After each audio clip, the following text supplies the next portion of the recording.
the fall of Rome, and the so-called barbarian invasions. Now, when we say barbarians, what are we actually talking about? These weren't just random, disorganized tribes. We're talking about major groups like the Visigoths, the Vandals, and the fearsome Huns.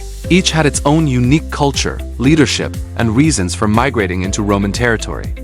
The Visigoths, for example, were a Germanic people initially seeking refuge from the Huns. The Vandals created a powerful kingdom in North Africa. And the Huns, led by the legendary Attila, were a nomadic force from Central Asia that struck terror across Europe. So, how did these groups manage to challenge the mighty Roman Empire? A major turning point was the Battle of Adrianople in 378 AD here. A massive Roman army led by the Emperor Valens himself was utterly crushed by the Visigoths. It was a shocking defeat that showed the world Rome was no longer invincible.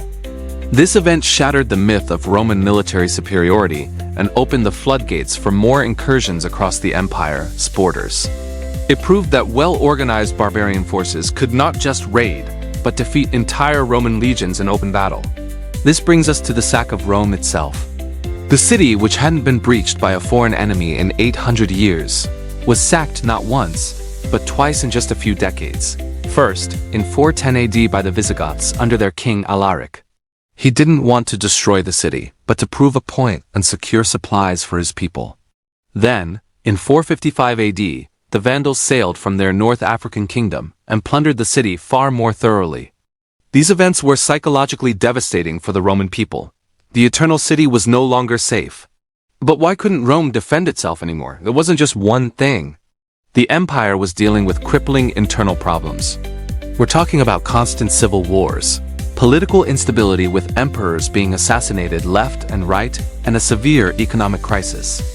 Rome had overstretched its resources, relying heavily on barbarian mercenaries to fill the ranks of its own army.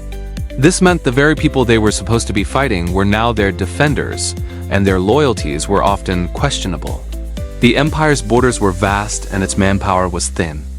Ultimately, a combination of internal decay and relentless external pressure brought the Western Roman Empire to its knees.